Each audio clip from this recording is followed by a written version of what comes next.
अस्सलाम वालेकुम दोस्तों, खास तौर पर मैं जो पंजाबी स्टूडेंट ने मुख्तलिफ यूनिवर्सिटियां दे विच पढ़दे ने उन्हां लई मैं मैसेज रिकॉर्ड कर रहा और उम्मीद करदा कि वो इस नूं सुनणगे और ये बारे कोई एक अद्धा भी लफ्ज़ के बारे भी अगर सोच लैन तो मैं समझांगा कि मैं कामयाब हो गया अपने इस वीडियो बनाने के मकसद विच।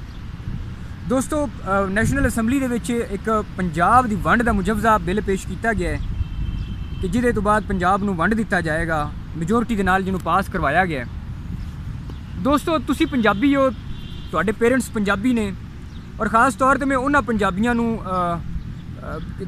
गल कर रहा जिहड़े 7000 साल तो पंजाबी ने। मैं उन्हां पंजाबियां नूं भी कह रहा कि भाई जिहड़े माइग्रेटेड पंजाबी ने, चाहे वो हिंदुस्तान तो माइग्रेट होकर इत्थे पंजाब दे विच आए ने या फिर किसी होर इलाके तो पंजाब 100 साल 150 साल या जिस टाइम तो भी वो इत्थे पंजाब दे विच आए ने, कि खुदा दा नां जे तुसीं पंजाबी बनो और पंजाब दी इस वंड नूं एक्सैप्ट कदी ना करो। और ख़ास तौर पर जिहड़े 7000 साल तो जिहड़े लोग पंजाबी ने उन्हां तों सब तो पहले उन्हां दी रैतल खो ली गई, कल्चर खो लिया गया, पंजाब दे विच ज़बान खो ली गई।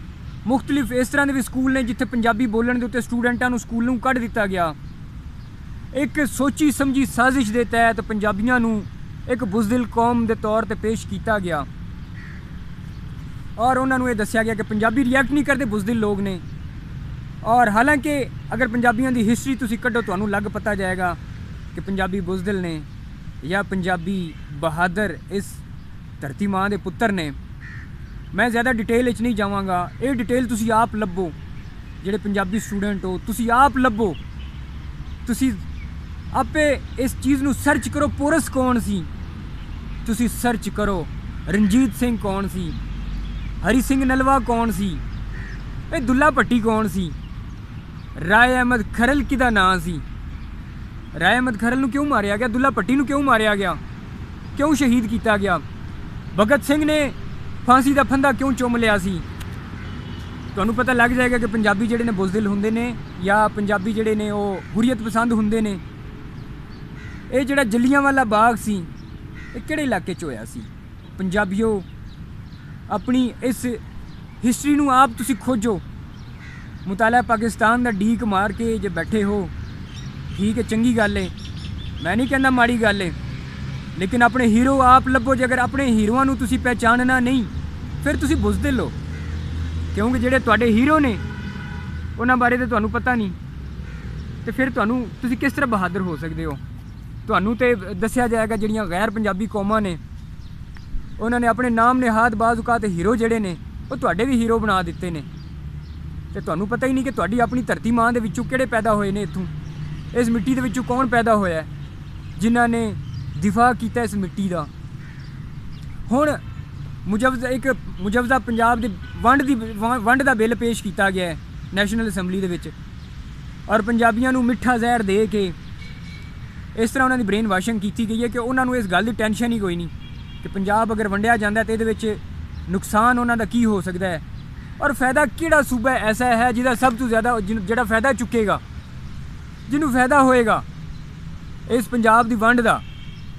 और दोस्तों, मैं तुहानूं एक होर गल दस्सां, ये जिहड़ी जनूबी पंजाब फर्ज करो अगर बनता है और फिर ये तो पिछे नाल ही बहावलपुर ते मुल्तान जिहड़ा है उन्होंने भी इस गल का ऐलान कर दिता कि असीं जनूबी पंजाब का हिस्सा नहीं बनांगे, लेकिन सानू साडी पुरानी हैसियत के उत्ते वापस खिलार दिता जाए, क्योंकि पाकिस्तान नाल रलन तो पहले वो एक आज़ाद रियासत सन।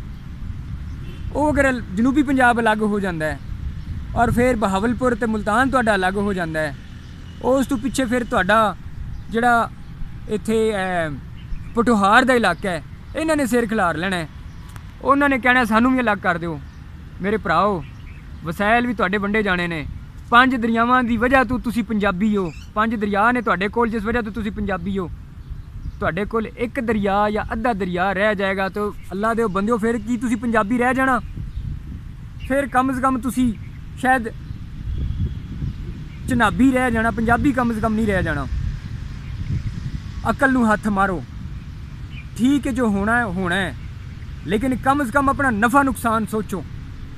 जागो, जाग पंजाबी जाग, अगर जागो नहीं ਜਾਗਣਾ ਨਹੀਂ ਤੁਸੀਂ ਤੇ ਫਿਰ ਵੈਰੀ ਤੇ ਸੰਨ ਲਾ ਕੇ ਬੈਠੇ ਨੇ, ਸੰਨ ਲਾ ਕੇ ਟੁਰ ਜਾਣਾ। ਉਹ ਕੋਈ ਬੰਦਾ ਆਪਣੇ 1 ਇੰਚ ਏਟ ਜ਼ਮੀਨ ਜਿਹੜੀ ਹੈ ਉਹ ਕਿਸੇ ਦੂਜੇ ਨੂੰ ਨਹੀਂ ਦਿੰਦਾ, ਤੇ ਤੁਸੀਂ ਅੱਧਾ ਪੰਜਾਬ ਜਿਹੜਾ ਵੰਡ ਕੇ, ਤੇ ਬਲਕਿ ਅੱਧਾ ਕੀ ਸਾਰਾ ਤੁਹਾਡਾ ਵੰਡਿਆ ਜਾਣਾ ਵਾਰੀ ਵਾਰੀ। ਔਰ ਦੂਜੀ ਫਿਰ ਇਹ ਵੀ ਸੋਚੋ ਤੁਸੀਂ ਕਿ ਜਿਹੜੇ ਦੋਸਤਾਂ ਦੇ ਜ਼ਿਹਨ ਵਿੱਚ ਇਹ ਇੱਕ ਗੱਲ ਬਿਠਾ ਦਿੱਤੀ ਗਈ ਹੈ ਕਿ ਸੂਬੇ ਬਣਾਉਣ ਨਾਲ ਮੁਲਕ ਵੀ ਤਰੱਕੀ ਕਰੇਗਾ, ਸੂਬੇ ਵੀ ਤਰੱਕੀ ਕਰਨਗੇ। ਇਹ ਮੁਹਾਜਰ ਸੂਬੇ ਦੇ ਉੱਤੇ ਜਿਹੜੇ ਸਿੰਧੀ ਗੌਰਮੈਂਟ ਹੈ ਉਹਨਾਂ ਨੂੰ ਕਿਉਂ ਸੱਪ ਸੁੰਘ ਜਾਂਦਾ? ਜ਼ਰਦਾਰੀ ਸਾਹਿਬ ਕਿਉਂ ਕਹਿੰਦੇ ਨੇ ਮਰਸੂ ਮਰਸੂ ਸਿੰਧ ਨਾ ਡੇਸੂ? ਖੁਰਸ਼ੀਦ ਸ਼ਾਹ ਕਿਉਂ ਕਹਿੰਦਾ ਕਿ ਜਿਹੜਾ ਸਿੰਧ ਦੀ ਤਕਸੀਮ ਦੀ ਗੱਲ ਕਰੇਗਾ ਵੱਡਾ ਬਗੈਰਤ ਹੋਏਗਾ? ਜਿਸ ਟਾਈਮ ਫਾਟਾ ਨੂੰ ਮਰਜ ਕਰਨ ਦੀ ਗੱਲ ਹੋ ਰਹੀ ਸੀ ਤੇ ਮੌਲਾਨਾ ਫਜ਼ਲੁਰ ਰਹਿਮਾਨ ਤੇ ਮਹਿਮੂਦ ਅਚਕਜ਼ਈ ਸਾਹਿਬ ਜਿਹੜੇ ਨੇ ਉਹਨਾਂ ਦੀ ਡਿਮਾਂਡ ਸੀ, ਉਹਨਾਂ ਨੇ ਕਿਹਾ ਸੀ, ਕਿਉਂਕਿ ਉਹ ਵੀ ਤਾਂ ਉੱਥੇ ਦੇ ਸਟੇਕ ਹੋਲਡਰ ਨੇ, ਖਾਸ ਤੌਰ ਤੇ ਮੌਲਾਨਾ ਫਜ਼ਲੁਰ ਰਹਿਮਾਨ ਦੀ ਗੱਲ ਕਰ ਰਿਹਾ, ਅਚਕਜ਼ਈ ਸਾਹਿਬ ਦੀ ਗੱਲ ਨਹੀਂ ਕਰ ਰਿਹਾ। ਉਹਨਾਂ ਨੇ ਕਿਹਾ ਸੀ ਕਿ ਇਹਨੂੰ ਇੱਕ ਅਲੱਗ ਸੂਬਾ ਬਣਾ ਦਿੱਤਾ ਜਾਏ, ਉੱਥੇ ਲੋਕਾਂ ਦੀ ਡਿਮਾਂਡ ਹੈ। ਲੇਕਿਨ PTI ਦੀ ਗੌਰਮੈਂਟ ਨੇ ਆਖਿਆ ਸੀ ਕਿ ਨਹੀਂ, ਅਸੀਂ ਇਹਨੂੰ KPK ਦੇ ਵਿੱਚ ਮਰਜ ਕਰਨਾ ਹੈ, ਉਹਦੇ ਨਾਲ ਸਾਡਾ KPK ਜਿਹੜਾ ਮਜ਼ਬੂਤ ਹੋਏਗਾ, ਆਪਣਾ ਇਲਾਕਾ ਮਜ਼ਬੂਤ ਕਰਨਾ ਹੈ, ਮਰਜ ਕਰਨਾ ਹੈ। ਲੇਕਿਨ ਪੰਜਾਬ ਦੀ ਵੰਡ ਦਾ ਮਨਸ਼ੂਰ PTI ਦੀ ਜਿਹੜੀ ਮੈਨੀਫੈਸਟੋ ਸੀ ਉਹਦੇ ਵਿੱਚ ਵੀ ਹੈ ਸੀ। ਪੀਪਲਜ਼ ਪਾਰਟੀ ਦਾ ਮੈਨੀਫੈਸਟੋ ਵੀ ਇਹ ਸੀ ਕਿ ਪੰਜਾਬ ਨੂੰ ਵੰਡੋ, PTI ਦਾ ਮੈਨੀਫੈਸਟੋ ਵੀ ਇਹੀ ਸੀ। ਦੂਸਰੀ ਗੱਲ ਇਹ ਕਿ ਫਿਰ ਮੁਸਲਿਮ ਲੀਗ ਨੂਨ ਜਿਹਨੇ ਹਮੇਸ਼ਾ ਪੰਜਾਬੀਆਂ ਨੂੰ ਦੇ ਨਾਲ ਮੁਨਾਫਕਤ ਕੀਤੀ ਹੈ, ਹਮੇਸ਼ਾ ਆਪਣੇ ਆਪ ਨੂੰ ਪੰਜਾਬੀ, ਉਹਨਾਂ ਨੇ ਪੰਜਾਬੀ ਖੁਆਇਆ ਹੈ ਕਿ ਅਸੀਂ ਪੰਜਾਬ ਦੀ ਪਾਰਟੀ ਹਾਂ, ਲੇਕਿਨ ਪੰਜਾਬ ਦੇ ਨਾਲ ਹਮੇਸ਼ਾ 2 ਨੰਬਰੀ ਉਹਨਾਂ ਨੇ ਵੀ ਕੀਤੀ ਹੈ। ਹਮੇਸ਼ਾ ਬਿੱਲ ਲੈ ਕੇ ਆਏ ਨੇ ਪੰਜਾਬ ਦੀ ਵੰਡ ਦੇ, ਉਹ ਵੀ ਹਮਾਇਤੀ ਰਹੇ ਨੇ। ਲਿਹਾਜ਼ਾ ਅਸੀਂ ਉਹਨਾਂ ਨੂੰ ਪੰਜਾਬੀ, ਅਸੀਂ ਉਹਨੂੰ ਨਹੀਂ ਮੰਨਦੇ ਕਮ ਸੇ ਕਮ ਜਿਹੜਾ ਪੰਜਾਬ ਦੀ ਵੰਡ ਦੀ ਗੱਲ ਕਰੇ। ਦੋਸਤੋ, ਇਹ ਖੋਜ ਤੁਸੀਂ ਆਪ ਕੱਢੋ, ਸਰਚ ਕਰੋ, ਜਾ ਕੇ ਹਿਸਟਰੀ ਵੇਖੋ, ਔਰ ਇਹ ਵੇਖੋ 7000 ਸਾਲ ਪੁਰਾਣੇ ਪੰਜਾਬੀਓ ਕਿ ਕੀ ਤੁਸੀਂ ਉਹਨਾਂ ਵਾਲਦੈਨ ਦੇ ਬੱਚੇ ਹੋ ਜਿਨ੍ਹਾਂ ਨੇ ਇਸ ਧਰਤੀ ਦਾ ਦਿਫਾ ਕੀਤਾ ਦੁਸ਼ਮਣ ਦੇ ਅੱਗੇ। ਉਹਨਾਂ ਨੇ ਫਾਂਸੀਆਂ ਦੇ ਫੰਦੇ ਚੁੰਮੇ ਨੇ, ਆਪਣਾ ਖੂਨ ਵਹਾਇਆ ਇਸ ਧਰਤੀ ਦੇ ਪਿੱਛੇ, ਔਰ ਤੁਸੀਂ ਚੁੱਪ ਕਰਕੇ ਬੈਠੇ ਹੋ ਇਸ ਗੱਲ ਦੇ ਉੱਤੇ ਕਿ ਠੀਕ ਹੈ ਅਗਰ ਵੰਡ ਹੋ ਜਾਂਦੀ ਹੈ ਤੇ ਤੁਹਾਨੂੰ ਇਸ ਗੱਲ ਦੀ ਕੋਈ ਫਿਕਰ ਨਹੀਂ, ਕੋਈ ਟੈਨਸ਼ਨ ਨਹੀਂ। ਇਸੇ ਦੇ ਨਾਲ ਮੈਂ ਖੁਦਾ ਹਾਫਿਜ਼ ਆਖਾਂਗਾ, ਅੱਲਾ ਹਾਫਿਜ਼ ਆਖਾਂਗਾ ਤੇ ਉਮੀਦ ਹੈ ਕਿ ਜਿਹੜੇ ਯੂਨੀਵਰਸਿਟੀਆਂ ਦੇ ਬਤੌਰੇ ਖਾਸ ਸਟੂਡੈਂਟਸ ਨੇ ਉਹ ਇਸ ਦੇ ਉੱਤੇ ਧਿਆਨ ਦੇਣਗੇ। ਔਰ ਮੈਂ ਆਪਣੇ ਸਰਾਇਕੀ ਭਰਾਵਾਂ ਨੂੰ ਜਾਂਦਿਆਂ ਇੱਕ ਨਿਮਾਣੀ ਜੀ ਰਿਕੁਐਸਟ ਉਹਨਾਂ ਨੂੰ ਵੀ ਕਰਦਾ। ਦੋਸਤੋ, ਤੁਹਾਡੇ ਵੈਰੀ ਕੋਈ ਸੈਂਟਰਲ ਪੰਜਾਬੀ ਨਹੀਂ, ਤੁਹਾਡੇ ਵੈਰੀ ਕੋਈ ਲਾਹੌਰੀ ਨਹੀਂ। ਲਾਹੌਰ ਤੇ ਵੈਸੇ ਹੀ ਗੈਰ ਪੰਜਾਬੀਆਂ ਨਾਲ ਭਰਿਆ ਪਿਆ ਹੈ, ਸਾਰੇ UP ਉੱਥੇ ਬੈਠਾ ਹੋਇਆ ਹੈ। ਤੁਹਾਡੇ ਵੈਰੀ ਉਹੀ ਜਿਹੜੇ ਤੁਹਾਡੇ ਉੱਥੇ ਦੇ ਮਕਾਮੀ ਜਗੀਰਦਾਰ ਨੇ। ਸ਼ਾਹ ਮਹਿਮੂਦ ਕੁਰੈਸ਼ੀ ਸਾਹਿਬ ਕਿਤਨੀ ਦਫਾ ਵਜ਼ਾਰਤਾਂ ਦੇ ਵਿੱਚ ਆਏ ਨੇ, ਮਜ਼ਬੂਤ ਵਜ਼ੀਰ ਰਹਿ ਚੁੱਕੇ ਨੇ, ਕਿਉਂ ਨਹੀਂ ਉਹਨਾਂ ਨੇ ਜਨੂਬੀ ਪੰਜਾਬ ਨੂੰ ਬਣਾਇਆ ਸੰਵਾਰਿਆ? ਯੂਸਫ ਰਜ਼ਾ ਗਿਲਾਨੀ ਸਾਹਿਬ ਵਜ਼ੀਰ ਆਜ਼ਮ ਰਹੇ ਨੇ, ਕਿਉਂ ਨਹੀਂ ਪੈਸਾ ਉਹਨਾਂ ਨੇ ਲਾਇਆ? ਔਰ ਕੀ ਉਹਦਾ ਨਾਮ ਆ ਜਿਹੜਾ ਮਖਦੂਮ ਜਵੇਦ ਹਾਸ਼ਮੀ ਸਾਹਿਬ ਮੁਸਲਿਮ ਲੀਗ ਨੂਨ ਵਾਲੇ, ਕਿਉਂ ਨਹੀਂ ਉਹਨਾਂ ਨੇ ਆਪਣੇ ਉੱਥੇ ਜਨੂਬੀ ਪੰਜਾਬ ਨੂੰ ਬਣਾਇਆ ਸੰਵਾਰਿਆ? ਇਹ ਖੁਸਰੋ ਬਖਤਿਆਰ ਜਿਹੜਾ ਮੇਰੇ ਮੂੰਹ 'ਚ ਕੋਈ ਐਸੀ ਵੈਸੀ ਗੱਲ ਫਿਰ ਨਿਕਲੇਗੀ, ਹਰ ਜਮਾਤ ਦੇ ਨਾਲ, ਹੁਕਮਰਾਨ ਜਮਾਤ ਦੇ ਨਾਲ ਰਲ ਕੇ ਬੈਠਾ ਹੁੰਦਾ ਹੈ, ਸਟੈਬਲਿਸ਼ਮੈਂਟ ਦਾ ਬੰਦਾ। ਹੁਣ ਵੀ ਹੁਕਮਰਾਨ ਜਮਾਤ ਦੇ ਨਾਲ ਬੈਠਾ, ਚੁੱਪ ਕਰਕੇ ਮੂੰਹ ਤੋਂ ਉਂਗਲੀ ਰੱਖ ਕੇ ਹੁਣ ਬਹਿ ਗਿਆ। ਉਹ ਕਿਉਂ ਨਹੀਂ ਉੱਥੇ ਜਨੂਬੀ ਪੰਜਾਬ ਨੂੰ ਸਹੀ ਕਰਦੇ? ਇਹ ਜ਼ਰੂਰੀ ਹੈ ਕਿ ਜਨੂਬੀ ਪੰਜਾਬ ਅਲੱਗ ਹੋ ਕੇ ਹੀ ਤਰੱਕੀ ਕਰੇਗਾ? ਇਹ ਪੰਜਾਬ ਦੇ ਨਾਲ ਰਹਿ ਕੇ ਤੇ ਤੁਹਾਡੇ ਹਕੂਕ ਪੂਰੇ ਨਹੀਂ ਹੋ ਸਕਦੇ? ਇਹ ਕੀ ਉਸਮਾਨ ਬੁਜ਼ਦਾਰ ਸਾਹਿਬ ਜਿਹੜੇ ਨੇ ਉਹਨਾਂ ਨੂੰ ਵੀ ਸਾਡੀ ਰਿਕੁਐਸਟ ਹੈ, ਤੁਸੀਂ ਬਲੋਚ ਕੌਮ ਤੋਂ ਤਲਕ ਰੱਖਦੇ ਹੋ, ਜਨੂਬੀ ਪੰਜਾਬ ਤੋਂ ਤੁਹਾਡਾ ਤਲਕ ਹੈ, ਉਹ ਖੁਦਾ ਦਾ ਨਾਂ ਜੇ, ਉੱਥੇ ਤਰੱਕੀ ਦਿਓ ਨਾ ਜਨੂਬੀ ਪੰਜਾਬ ਨੂੰ। ਤੁਹਾਨੂੰ ਕਿਸੇ ਨੇ ਰੋਕਿਆ ਹੋਇਆ?